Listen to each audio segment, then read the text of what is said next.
ijambo ry'Imana ariko mbere ko turitangira reka mbibwire nitwa Scovia Mugisha ndubatse nkaba ndi umukristo usengera muri Zion Temple Celebration Center Paruwasi ya Nyagatare akaba ariho nkorera umurimo w'Imana Imana ibahe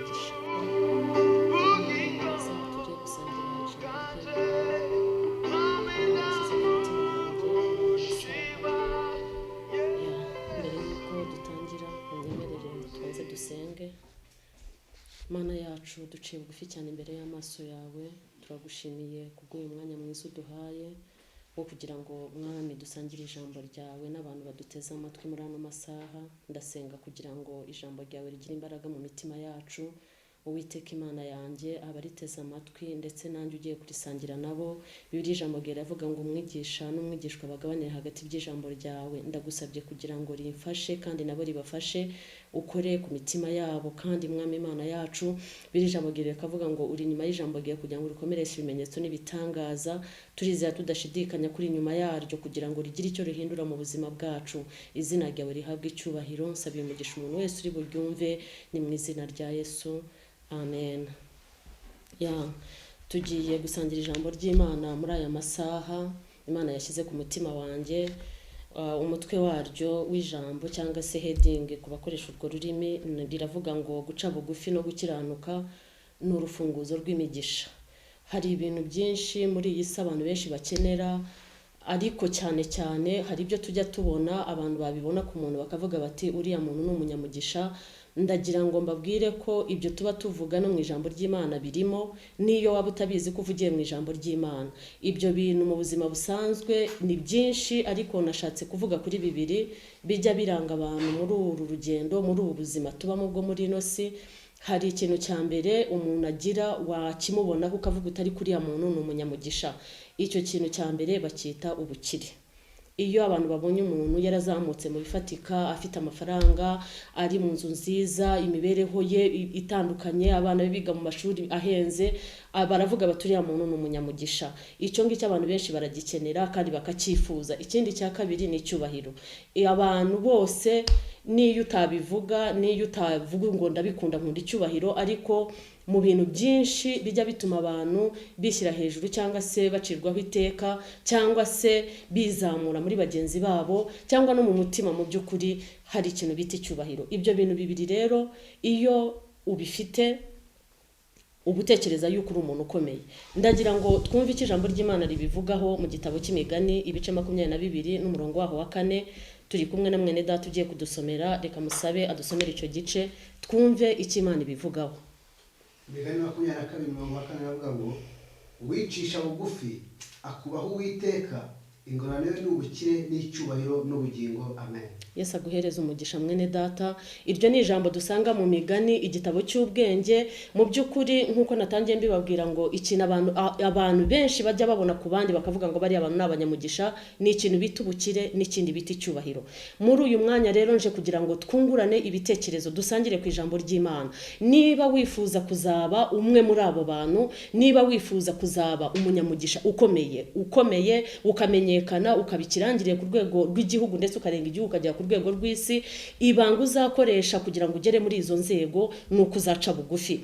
Uce bugufi, uko Imana izagenda ikuzamura uzace bugufi, uko Imana izagenda iguhereza umugisha mu bifatika uzace bugufi, uko uzagenda uhabwa umugisha mu bwenge abantu batabona, abantu batashobora gukozaho imitwe y'intoki, ariko mu by'ukuri nabyo ni bimwe mu bintu bigaragara mu mugisha. Imana niguha ubwenge ukabona muri ahantu uri muri society cyangwa mu itsinda ry'abantu, ugiriwe umugisha wo kugirirwa icyo cyizere cy'ubwenge. Ikintu cyose utekereje cyangwa ikintu ukoze ugasanga gifite icyo kimariye abantu bagukurikirana, baba ari abaturage, baba ari mu itsinda, mu banyeshuri aho ahantu hose mu nzego zose waburimo. Ikintu kizagufasha kugira ngo ugere kure, ntuzananirirwe kuri ako gatoya Imana iguhaye, nuko uzakoresha ibanga ryo guca bugufi. Iyo umuntu afite guca bugufi agera kure, ariko iyo umuntu adafite guca bugufi, murabyumva namwe ikinyuranyo cyo guca bugufi n'ubwibone. Iyo umuntu afite ubwibone arizamura, yumva hari icyo ari cyo, kandi mu by'ukuri nta kintu umuntu wese yaba afite icyo ari cyo, ahubwo ufite icyo ari cyo ni Imana Data. Iguha umugisha kuri ibyo, iguha umugisha ku bwenge, iguha umugisha wo kuzamuka mu bifatika, ukazamuka mu rwego, ukazamuka mu ntera. Ndagira ngo mbasangize iryo jambo nk'uko ririmo gufasha umutima wanjye nawe rigufashe. Ndagusabye mu mwami, ntuzigere wishyira hejuru, uko Imana izagira ikuzamura mu rwego urwo ari rwo rwose. Ishobora kukwihutisha, ishobora kugutwara buhoro buhoro, uzamuka mu rwego buhoro buhoro. Uko uzagenda ufite aho ugera, ujye usaba Imana Data kugira ngo iguhereze guca bugufi, kubera yuko ubukire n'icyubahiro ni byiza, ariko kugira ngo uzabigereho nuko uzakoresha iryo banga ryo guca bugufi. Uko uzagenda uca bugufi rero, uko Imana izagenda ikuzamura, nibwo uzajya ugenda ugera ku migisha yawe, kubera ko Bibiliya iravuga ngo Imana irwanya bibone ariko abicisha bugufi ikabahera ubuntu. Turaza kubona ingero ebyiri, turaza kubona urugero rumwe rwo kwishyira hejuru, tubone n'urundi rugero rwo guca bugufi. Ese iyo umuntu aca bugufi bimumarira iki? Ese harimo inyungu? Turaza kubibona mu ijambo ry'Imana. Reka musabe nanone, nk'uko mbabwiye yuko iyo umuntu aca bugufi Imana imuzamura, ariko iyo umuntu ari umwibone Imana iramurwanya. Tubisome mu ijambo ry'Imana muri Yakobo ibice 4 n'umurongo waho wa 6 wonyine. Haravuga ngo ariko nubwo bimeze bityo Imana irushaho kutugira imbabazi. Icyo gituma ivuga iti Imana irwanya bibone ariko abicisha bugufi ikabahera ubuntu. Amen. Yesu aguha umugisha mwene data. Imana Data irabivuze mu ijambo ryayo. Nubwo bimeze gutyo, nubwo hari byinshi wigeze ugeramo, nubwo hari umwanya w'icyubahiro runaka urimo, ariko Imana, Paulo niwe wavuze aya magambo, aravuga ngo mumenye neza yuko Imana irwanya bibone. Imana irwanya bibone ariko abicisha bugufi Imana ikabahera ubuntu. Nicyo gituma bene data dutangirane ko murongo wo hejuru. Ariko nubwo bimeze bityo Imana irushaho kutugirira imbabazi. Imana irushaho kutugirira imbabazi. Icyo gituma ivuga iti Imana irwanya bibone. Imana ubwayo, ndagira ngo wumve, ntabwo ahantu uzagera ukabona urasa nk'umuntu urwanyijwe, ukabona usubiye hasi, byaba ari mu bukungu, byaba ari mu butunzi bufatika, byaba ari mu bwenge, byaba ari no mu mwanya w'icyubahiro runaka, nubwo n'ubugezemo mu kindi gihe ukabona uramanutse, ntuzagire umuntu n'umwe utekereza ko yabigizemo uruhare, kuko Bibiliya ijambo Imana nibyo rigiye kubitubwira. Imana Data ubwayo irwanya bibone, ariko abicisha bugufi ikabahera ubuntu. Ariko abo ngabo bicisha bugufi, nshuti bavandimwe murimo munkurikirana muri uno mwanya, Imana ubwayo niyo yivugiye ngo Imana irwanya bibone ariko abicisha bugufi Imana ikabahera ubuntu. Ni ukuvuga ngo nuzajya ubona mugenzi wawe mu rubyiruko, mu badamu, mu bagabo, mu nzego zose, nubona umuntu agenda azamuka, ujye umenya neza yuko ibanga akoresha nta rindi ni uguca bugufi. Kandi nawe Imana irimo izamura, niba ushaka gukomeza kuzamuka, ndagira ngo nkusabe uramenye mwihanangirize mu mwami, ntuzigere wishyira hejuru, kuko Imana ubwayo niyo irwanya bibone. Kandi kwibona ntabwo ari ikintu abantu babonesha amaso, ubwibone buba mu mutima. Hari aho Bibiliya ivuga ngo ubwibone bubanziriza kugwa. Igihe cyose watangiye kwibona mu mutima, igihe cyose watangiye kumva niba hari umwanya runaka mu nzego ugezemo ukumva yuko ari uruhare rwawe, cyangwa ukumva yuko ari amashuri, uzajya wibuka ko ari n'abandi mwiganye cyangwa abayakurusha batashoboye kugira amahirwe y'iyo myanya. Aho ngaho niho Imana yongera ikagaragariza ukuboko kwayo, ikagaragariza ko ariyo. Bibiliya iratubwira ngo Imana ikura abantu hasi mu mukungugu, ni mu gitabo cya Yubu, ikura abantu hasi mu mukungugu ikabazamura ikabicaranya n'ibikomangoma. Ndagira ngo ujye umenya neza yuko ijambo ry'Imana icyo rivuga riba ari ukuri. Wowe niba ushaka kugera kure mu migisha, niba ushaka kugera kure mu bifatika, niba ushaka kugera kure ukagera kure ukabikirangirire, uzakoresha ibanga ryo guca bugufi. Kandi ibyo atari byo byonyine, ubyongeho gukiranuka, kubera yuko iyo wakiranutse Imana ihagararana nawe, iyo wakiranutse Imana irakurwanirira. Haleluya, haleluya. Ariko igihe cyose wananiwe gukiranuka, niyo waca bugufi ukavuga ngo reka nje nubaha abantu, reka nje nirinda gutukana, reka nje nirinda gusuzugura, ariko ukabikoreramo ibyaha, ntabwo Imana yakuzamura. Ariko igihe wakiranutse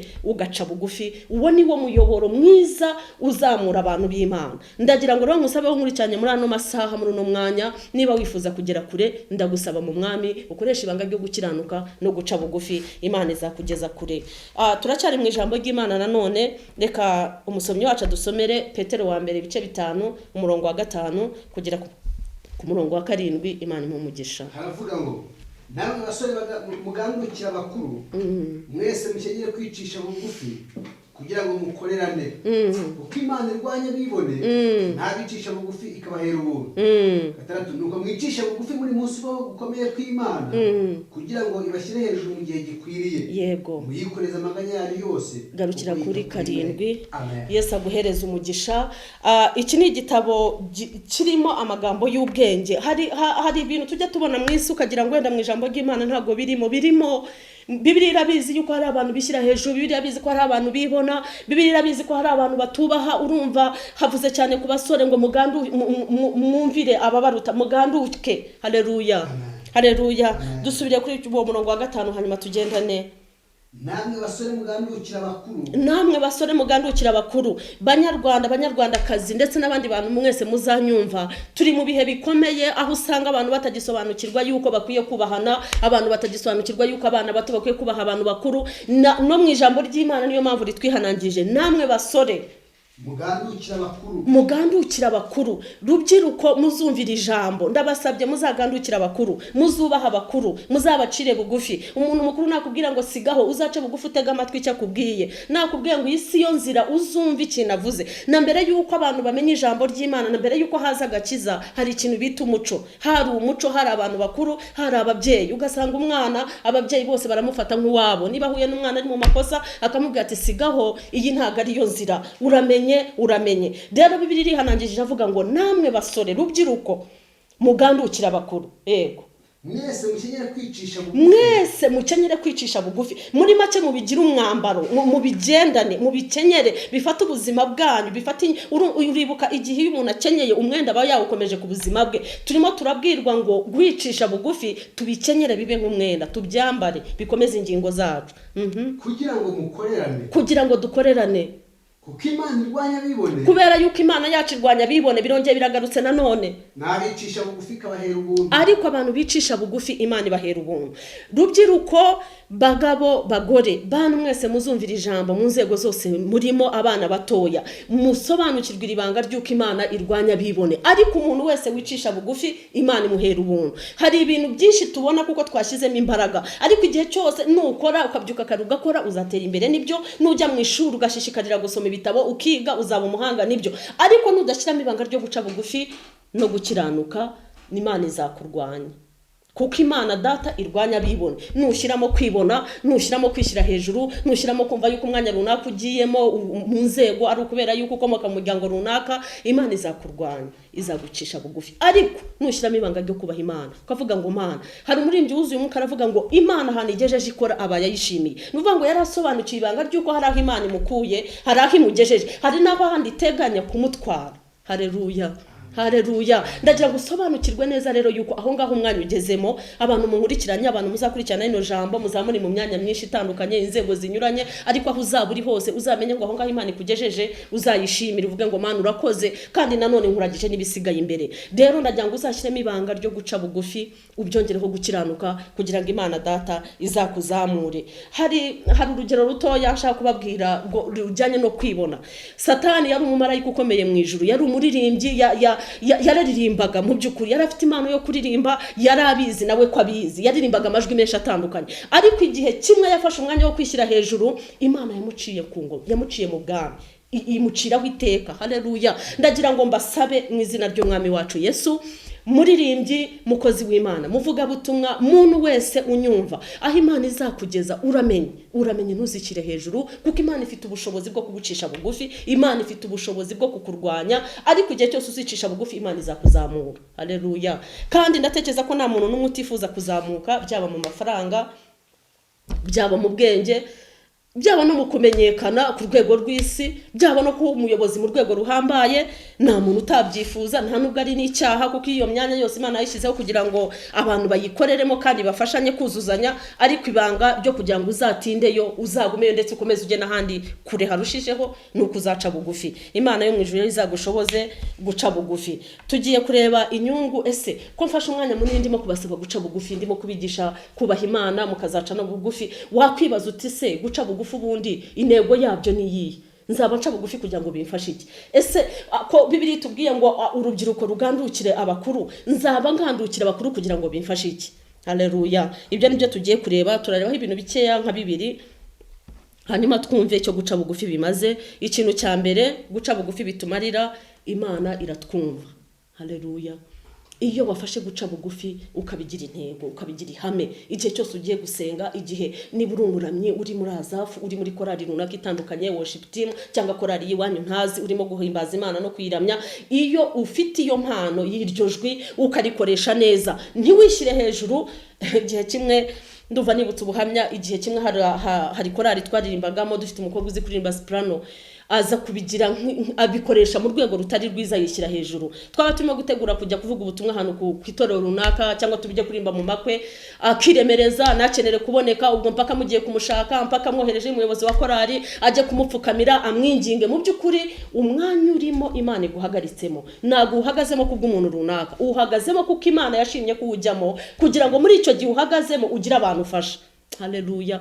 Niba uri umuvugabutumwa ukomeye, ntabwo uri umuvugabutumwa kugira ngo urusengero runaka ukoreramo rwumve yuko uri igihangange, cyangwa nawe wumve yuko utabwirije muri icyo gihe abantu batafashwa. Oya, niba uri umuririmbyi ukaba ufite impano yo guhanga indirimbo, ntabwo izo ndirimbo uhanga cyangwa iryo jwi ryiza ufite, ntabwo ari umwanya wo kuvuga ngo wishyire hejuru, ahubwo Imana igushyize muri uwo mwanya. Haleluya. Kubera yuko abantu barashisha intwaro zitandukanye, hari abakoresha kuririmba, hari abakoresha gusenga, hari abakoresha ijambo ry'Imana. Rero intwaro yose ukoresha ujye wibuka ko ukorera Imana, ujye wibuka ko ari Imana ukorera, ntugatekereze ko ari umuntu ukorera. Rero ikintu cya mbere wunguka iyo wuzuye guca bugufi, Imana irakumva.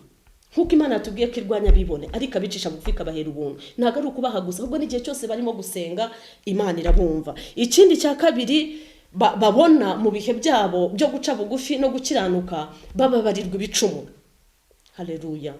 Haleluya. Hari igihe uba warakoze n'ibyaha utanabizi mu by'ukuri, cyangwa se ushobora no kuba waranabikoze ubizi, ariko kuko winjiye mu ibanga ryo guca bugufi no gukiranukira Imana, upfukama imbere ukayikubita imbere, ukayisaba imbabazi. Mu by'ukuri dufata urugero kuri Dawidi, yari umwami, yari akomeye, ariko yigeze gukora icyaha. Nyuma yo gukora icyaha yikubise imbere y'Imana, ayikubita imbere aravuga ngo Mana mbabarira. Imana yaramubabariye. Dawidi nubwo yari umwami ntabwo yatinye kwihana, ntabwo yatinye kwikubita hasi. Kwikubita hasi mu yandi magambo ni ikintu gisa nk'igisuzuguritse. Kwikubita hasi urabyumva no kubarara hasi, ashobora kuba yarubamye yambaye, ashobora no kuba atari yambaye, ariko icyonzi nuko yikubise hasi. Bibiliya rero ivuga kwikubita hasi ni ahantu nyine hagayitse. Ibaze kuba uri umwami ukemera kujya hasi. Yarakoresheje ibanga ryo guca bugufi cyane. Mu gihe cye cyo guca bugufi rero Imana yaramwumviye. Ndagira ngo mbwira abantu mwese mu nyumva, uzakoresha ibanga ryo guca bugufi no gukiranuka kugira ngo Imana izakubara ibicumuro. Icya gatatu, ubera igihugu igisubizo. Ndagira ngo munyemerere mbasabe mu mwami, nkuko twumvishije yuko Imana irwanya bibone, ariko abantu bicisha bugufi kabahera ubuntu. Ni muri uyu mwanya twongeye kumva ibintu bitatu, inyungu eshatu zigera ku muntu wakoresheje iyo nzira yo guca bugufi no gukiranuka. Rero tugiye gusoreza mu ijambo ry'Imana riri mu Ngoma za 2 ibice 7 umurongo wa 12. Nanone turacyarimo kumva guca bugufi. Hari aho twumvisha yuko uwo muntu abera igihugu igisubizo. Tugiye kumva nyuma yo guca bugufi no kubaha Imana no gukiranuka ko twabonye izo nyungu, ikindi ni kuri wowe wenyine gusa cyangwa ugirira akamaro n'igihugu ndetse n'isi yose. Imana yo mu ijuru ibahereza umugisha. Reka dusomere mu Ngoma za 2 12 aravuga ngo hanyuma Uwiteka yereka Salomo nijoro, aramubwira ati numvise gusenga kwawe, yego, maze nituragiriza ahantu ngo habe inzu yo gutambiramo ibitambo. Nindamuka nkinze ijuru imvura ntigwe, yego, cyangwa ninegeka inzige ngo zone igihugu, cyangwa nohereza mugiga mu bantu bawe, maze abantu banjye bitiriwe izina ryanjye nibicisha bugufi bagasenga, bagashaka mu maso hanjye, bagahindukira bakareka ingeso zabo mbi, nanjye nzumva ndi mu ijuru babarira igicumuro cyabo, bakiriza igihugu. Amen. Amen. Haleluya. Ku nyungu ya gatatu muri ziriya nyungu eshatu nababwiye umuntu yunguka igihe yuzura guca bugufi akuzura gukiranuka, twabonyemo inyungu ya gatatu. Nubwo ari nyinshi ariko nashoboye gutoranyamo eshatu kugira ngo tuzisangire uno munsi. Twabonye ko inyungu ya gatatu, uwo muntu ufite izo ndangagaciro, uwo muntu ukoresha urwo rufunguzo rwo guca bugufi no gukiranuka. Inyungu ya gatatu twabonye yuko abera igisubizo igihugu. Turi mu bihe bitoroshye nk'igihugu cyangwa isi yose, twugarijwe n'icyorezo cya COVID-19. Umuntu urimo guhamagara Imana, umuntu urimo gutakambira Imana. Imana yavuganye na Salomo muri iki gitabo, iravuga ngo yumvise gusenga kwe. Haleluya. Hari abantu benshi barimo gusenga muri bino bihe, hari abantu benshi bapfukamye, hari abantu benshi barimo gutabaza Imana ku manywa na nijoro, barimo kuyihamagara kugira ngo izane ihumure mu gihugu. Ariko mwumve ikintu Imana yavuganye na Salomo. Dusubiriremo. hanyuma Uwiteka yereka Salomo nijoro. Uwiteka yiyeretse Salomo nijoro. Aramubwira ati numvise gusenga kwawe. Ndagira ngo muri uyu mwanya ukuremo Salomo, ushyiremo izina ryawe. Wowe uri mu bihe byo gusenga, urimo guhamagara Imana kugira ngo itabare, ihagarike COVID-19 mu gihugu cyacu ndetse no ku isi yose. Ndagira ngo ngusabe mu mwami ukuremo Salomo, ushyiremo izina ryawe. Wumve yuko Imana ikumvishe. Hanyuma utega amatwi wumve ikintu Imana irimo kuvugana nawe muri iki cyanditswe cyo mu Ngoma za kabiri. Komeza. Yumvise gusenga kwawe. Imana iravuze ngo yumvise gusenga kwawe. Maze ritoranyiriza hano hantu. Itoranyije aho hantu. Ngo habe inzu yo gutambira. Kugira ngo habe ahantu ho gutambira ibitambo. Aho ngaho upfukamye, aho ngaho uryama, aho ngaho wafashe umwanya ukicara ukavuga uti ngewe nzakomeza mpamagara Imana. Hari abafashe iminsi 3, hari abafashe umunsi umwe, hari abavuze ngo iminsi yose mbere yo kujya kuryama nzajya mpamagara Imana. Ariko cyane nibanda kuri kino cyorezo cya COVID-19, Imana iravuze ngo itoranyije aho hantu, aho ngaho upfukamye iguteza amatwi. Nindamuka nkinze ijuru. Imana niramuka ikinze ijuru, imvura ntigwe, cyangwa nintegeka inzige ngo zone igihugu, cyangwa gategeka inzige kubera ibicumuro by'abantu. Icyo ni igihe abantu bari baracumuye, baragiye kure y'Imana. Imana irababara, ifata igihe cyo kugira ngo ibasezeranye yuko ishoboye no kubahana. Bene data, Imana yacu itanga umugisha, ariko nanone ni Imana ihana abayicumuraho. Ni Imana ibabarira abayikubise imbere bakayisaba imbabazi, ariko nanone ni Imana irwanya bibone nk'uko tubisanze mu ijambo ry'Imana. Haleluya. Irangije ibwira Salomo ngo niramuka ikinze ijuru, imvura ntigwe, ikohereza inzige mu bantu. Cyangwa ikohereza mugiga mu bantu. Maze abantu banjye bitiriwe izina ryawe. Ndagira ngo utege amatwi aho hantu. Abantu bitiriwe izina ry'Uwiteka. Nababwiye ngo ahantu hari Salomo hakure Salomo, ushyiremo izina ryawe. Wowe witiriwe izina ry'Uwiteka, wowe wemeye kuza imbere y'Imana, wowe wemeye kuvuga ngo Mana, muri bino bihe bene data Imana irashoboye. Imana ntabwo yari inaniwe kuba yahagarika COVID-19, ariko hari impamvu yaretse ikagera no mu Rwanda. Imana ntabwo, ndagira ngo mbabwire, nimugoroba twabonye amakuru y'uko mu gihugu cy'u Rwanda, niyo makuru ngira ngo yanyuma kuko itangazo rya Minisiteri y'Ubuzima risohoka buri mugoroba mu gihe cy'amakuru ya 2:00, nta rindi rasohoka. Irya nimugoroba ryavugaga yuko mu gihugu cyacu nta muntu uricwa na COVID-19. Wakwibaza ngo kubera iki mu bindi bihugu barimo bapfa? Ese igihugu cyacu nicyo gifite abaganga b'abahanga? Ese igihugu cyacu nicyo gifite ibikoresho bikomeye? Oya, ahubwo hari isezerano. Haleluya. Hari isezerano ku gihugu cy'u Rwanda. Rero ndagira ngo iki cyorezo nikiramuka kinarangiye amahoro, hatagize umuntu upfa, ntibizabe urwitwazo rw'Abanyarwanda kugira ngo twishyire hejuru, ahubwo tuzongera duce bugufi cyane imbere y'Imana, tuyishimire, tuvuge ngo Mana warakoze no mu gihe cya COVID-19 kwabanye natwe. Imana yabanye n'igihugu cyacu mu gihe cya jenoside. Imana yunamura, itanga ihumure. Haleluya. Haleluya. Imana isigaza Abanyarwanda barororoka, baraguka. Ubu ngubu n'umuryango munini, igihugu cyacu gifite Abanyarwanda benshi. Ariko abantu bari barateguye jenoside n'abayishyize mu bikorwa ntabwo batekerezaga yuko kino gihe u Rwanda rwaba ruhari n'Abanyarwanda turimo. Ndagira ngo guhumurize mu izina ry'Umwami wacu Yesu, wowe urimo kunyumva n'uzanyumva wese, Imana irahari. Hari ikirimo kugambira ku gihugu cyacu. Haleluya. Irimo iravugana natwe abayihamagara ku manywa na nijoro ngo niramuka ikinze ijuru. Mbese muri bino bihe nubwo yaretse COVID-19 ikinjira mu Rwanda, ariko abantu bitiriwe izina ryayo. Haleluya. Abantu bitiriwe izina ry'Uwiteka nibicisha bugufi bagashaka mu maso hayo.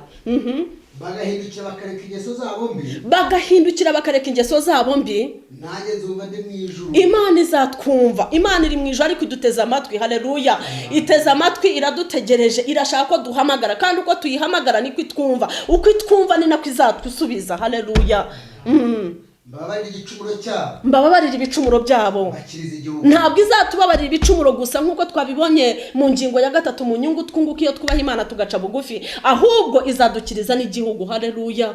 Haleluya. Ndagira ngo mu gihe cyose uzumva rino jambo uzibuke ko dufite Imana yumva gusenga, dufite Imana itanga ihumure, dufite Imana ihumuriza Abanyarwanda, dufite Imana ifite imbaraga zo gukuraho icyananiranye. Haleluya. Dufite Imana yumva gusenga. Ariko ndagira ngo nkubwire, niba wifuza ko gusenga kwawe kumvikana imbere y'Imana, nuko uzaca bugufi kandi ukubaha Imana, ugakiranuka, ukirinda ibibi.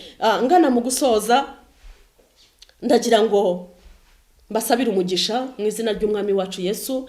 mwakoze cyane mwarakoze kunega amatwi, muzakomeze gufashwa n'iri jambo, kandi ndagira ngo mbahumurize mu mwami yuko gusenga kwacu bakristo bene data muzumvira ijambo, muzamenye ko gusenga k'umukiranutsi kose kugira umumaro yasenganye umwete. Niba warasenze kuva kino kibazo gitangiye, uzakomeze usenge, ntuzacika intege.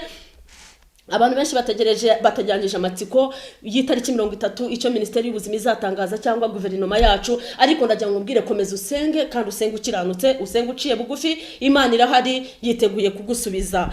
Imana yo mu ijuru ibagirire neza, ibahereze umugisha. Ndagira ngo dusozanye n'isengesho. Imana yo mu ijuru ibagirire neza. Mana yacu, Imana y'ubutware bwinshi, Imana y'ubushobozi, Imana yumva gusenga ko abayihamagara ku manywa na nijoro, turagushimiye kubw'uyu mwanya w'ijambo duhaye. Turagusabye kugira ngo rigire imbaraga mu mitima yacu, utwigishe guca bugufi, utwigishe kukubaha, utwigishe kwirinda icyaha n'igisa nacyo, kuko tuzi neza ko ijambo ryawe rivuga yuko ko gusenga k'umukiranutsi ari k'umunyabyaha ari ikizira imbere yawe, ariko gusenga k'umukiranutsi niko kujya kugira umumaro, ariko cyane cyane iyo asenganye umwete. Ndasenga kugira ngo usubize imbaraga mu buzima bwacu, usubize ibyiringiro, usubizemo gukomera. Abari bacitse intege ndabasengeye kugira ngo bakomeze, abari banamutse, abumvaga batangiye gucogora, ndabasengera kugira ngo usubize ibyiringiro mu mitima yabo kandi bakomeze. Izina ryawe rihabwe icyubahiro. Urakoze kuko uri Imana yumva gusenga, ni mu izina rya Yesu, amen. Shalom, Imana ibahe umugisha.